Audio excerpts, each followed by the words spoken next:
Bubbly from Bunty or Bubbly, Sharpay from High School Musical, and Eliza from Hamilton. What do all three of these characters have in common? Well, at first glance, they don't really have anything in common other than the fact that they're all women, but these are the three characters that I was completely and utterly obsessed with at different points in my life. Be it wearing the same jeans as Bubbly, or singing the same songs as Sharpay with equal gusto and not as much musical talent, or relating to the struggles that Eliza went through.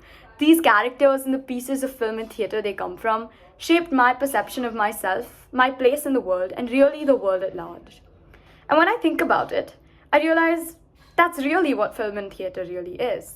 It's a mirror we hold up to society, which, interestingly enough, both reflects and affects it. When I think of significant moments of cultural change, I think of its representation in film and theatre and the response of film and theatre to this change. Be it the growing expressionism in Weimar Germany in response to the First World War, or Italian neorealism in response to the end of the Second World War, and even the Nouvelle Vague of 1950s France in response to the changing political scene. These cultural moments are defined by the evolution of their representation. And really, aren't we all also defined by a very similar evolution? I certainly am. As I mentioned, I can mark periods of my life with the theatre persona or film personality I was completely obsessed with at the point in time. The person in whom I saw myself, or at least an idealized version of myself. So I don't think it's a coincidence that how I felt represented really evolved at the same pace as how representation in film and theatre evolved as a whole. I'm part of a larger demographic whose representation in film and theatre is constantly changing. So from Bunty or Bubbly to High School Musical to Hamilton, has the representation of this demographic, of women, really been given the opportunity to evolve as much as we think it has? Now, you must be wondering why I am posing these questions to you, and honestly, I'm wondering the same thing. But maybe it's just because they continue to nag at me. Be it while watching episodes of TV shows like Friends, I kept thinking, should Rachel have not taken up that job in Paris just to be with Ross? And didn't that happen in an episode written by a man? What's the message that sends out to young girls? Or through snippets of plays, should have Alphaba and Wicked taken out that much time to hate on Galinda? What does that speak of? What does that tell young girls? And asking these questions really made me curious about how we've been allowing women to be represented, and wonder whether it has really evolved as much as we like to think it is. So to discuss this today, I'm going to take three distinct moments in Western cinema and theatre that correspond to moments of global socio-political change. These are film noir of the 1940s and 50s, expressionistic dance theatre of the 1970s, and postmodernist feminist theatre of the 1980s. Now, I know these sound like a mouthful and not very interesting, but I promise you they're really fun to look into. And I chose these moments specifically because I've had the opportunity to study them extremely closely from the lens of gender and representation, which has allowed me to really evaluate the questions that I pose to you here today. So to start with, let's look at film noir. It was a filmic style and genre that really originated out of the disillusionment of a post-Second World War world, specifically in the United States.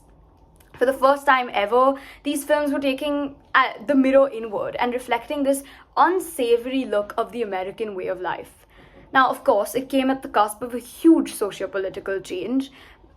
The Second World War turned everything in the United States topsy-turvy, be it its isolationism or its gender roles, and masculinity was in crisis like never before.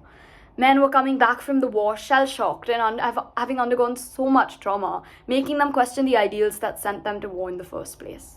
And film noirs were really the medium of expressing this anxiety. The noirs featured this rough, tough, hard-boiled kind of guy as its hero, rather an anti-hero, because he had this darkness to him. He was rough and tough, yes, but he'd seen it all. He was almost always a private eye, and he lived in a corrupted world with antiquated morals. The first and foremost marker of this corrupted world was the femme fatale, the main female lead of the film. For those of you who speak French, you know that femme fatale translates literally into fatal woman, which is a great way to look at the leading woman of a film. And the reason she was seen as that was because she was the main reason why all of our heroes' plans would go south. As said by Dr. Shalatz, she was a force for the hero's masculinity to contain. Now, why is that? This is because the femme fatale asserted her sexuality. She knew what she wanted and she was determined to get it. Which, of course, in the eyes of any man completely comfortable in his masculinity, is a threat. She apparently wielded her sexual prowess to confuse or detract the main hero in question, and was seen as a woman who would go to the extremes to ensure that she's able to get what she wanted, which was extremely bad. In one word, she was seen as self-serving, which many viewed as selfish. Interestingly enough, this was the first time women were being portrayed like this. It was completely opposite to the otherwise nurturing, domestic, and selfless version that they had to play, almost always defined by their relation to a man, be it as a mother or a sister or a wife. So it's interesting that the makers of these kinds of films were actually able to juxtapose the societal context for women with this depiction of the femme fatale, and had created an archetype that allowed them to get away with two things. The first, the sexualization of women, despite actively morally condemning her own ability to claim her sexuality, and the independence of a woman that was morally condemned. In fact, the femme fatale was widely considered to be the manifestation of the anxiety surrounding the question of women remaining in the workforce post the Second World War, and the trope was often used to advocate for her redomestication. So it's interesting that films like these, primarily written and conceptualized by men, still allowed for women to be defined by their desires, the things they wanted, and their sexuality. And of course, this can be considered more progressive than its previous counterparts, which chained the woman to the domestic. It doesn't change the fact that women were actively morally condemned through the course of this film for exhibiting this independence and this desire. As I mentioned earlier, not only were they condemned for expressing their sexuality, but that was used to sexualize them in a way through their costumes, through their allure, and even like the almost mythic quality they had to the rough, tough protagonist. This kind of shows us the long-standing double standard in how women are supposed to behave in society. The whore-Madonna complex comes into the play in the very fabric of the identity of the femme fatale. How must she pander to the male gaze while still being modest? We see a sense of limitation in how the femme fatale is defined. She is limited in her ability to truly achieve what she wants, and she is morally condemned for the pursuit of doing so, as the threat of the female femme fatale is always contained by the hegemonic masculinity of the noir hero. Now, all's well that ends well for the noir hero, but that wasn't the end for complicated messaging that many girls throughout generations have been internalizing. Noir films and the femme fatale can be considered part of the first wave of feminism, and this was a wave that focused mainly on political equality. It started with wanting to get the right for equal suffrage. Now, it can be seen as a sort of blanket equality that didn't really account for the complex socio-political oppression that women have been facing for years at the hands of the patriarchy. And the second wave of feminism wanted to settle that. It wasn't just about equal rights, but about equal status and opportunities. Commentary on socio-political oppression and the gendered female identity found expression in German dance theatre, created by Pina Bausch. She was a visionary, because dance theatre was this form of dance theatre that took from the Expressionism in Weimar Germany, which we've also covered before, and broke all traditions, especially of codified dance forms like ballet. Rather than creating a linear narrative, it created an experience. She used a bouquet of mediums and powerful gestures to convey the confinement of the female identity, shackled to these codified manners, roles, actions, social responsibility that came along with the assignment of her gender. She discussed gender very interestingly. She looked at the female body as an area of conflict, the conflict between what women were expected to be in society and their true nature. It's really interesting because this explored the themes of limitation, melancholy, and existential despair, which really echoed the sentiments of 1970s women at that point in time, who themselves were limited by their role in society and unable to explore themselves outside of it. Her work makes a very poignant case for the evils of societal norms and rules, and places it at the front of the debate of existential feminism and Marxist feminism that sort of was a large part of the landscape of the 1970s in Germany especially. But even so, At this point in time, dance theatre defined the woman's identity by her body and her general state of being as limited and unable to achieve its true nature. Many ascribe Pina Bausch's dance theatre to a form of existentialist feminism, actually.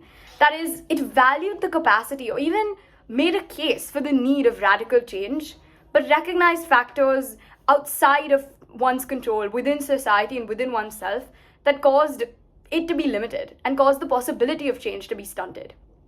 Initially, I thought this form of theatre was very freeing, optimistic, and progressive. It was all about expressing oneself. But when I think about it now, it's really just pessimistic and upsetting. In a time when the fight for equal rights had begun so vociferously, it seemed almost as if Pina Bausch's legacy gave voice to all the anxiety associated with it. I sometimes think it questioned whether anything could change while quite literally showing us the need for it. As you can see, this is yet another example of contradictory messaging. Are young girls to believe that there is a need for change, or are we to believe that change is impossible? Could this have contributed to change itself becoming stagnant? How do little girls reconcile these two completely opposite ideas and actually try for something to work in their favor? The second wave of feminism sort of carried on that sentiment, and especially in the 1980s, it got with the entire idea of the career girl or the working girl. At the same time, the world saw the development of feminist theatre. This was a tradition that was brought on by playwrights such as Carol Churchill, Martha Bosing, and Micheline Wander. Now, Carol Churchill is one of my favorite playwrights, and I got to engage very closely with one of her works of feminist theatre known as Top Girls, which is famous for discussing its Thatcher politics, of course, and also for feminism as a whole. At this point in time, there was a very interesting type of feminism that had developed called difference feminism, which essentially stated that for women to be able to get equal rights or for them to get opportunities in the world of work and shatter the glass ceiling, they must work and behave more like men. Really, they should wear suits, they should be not emotional, they should just work in that way. It credited success in a very mainstream and very oppressive definition of masculinity.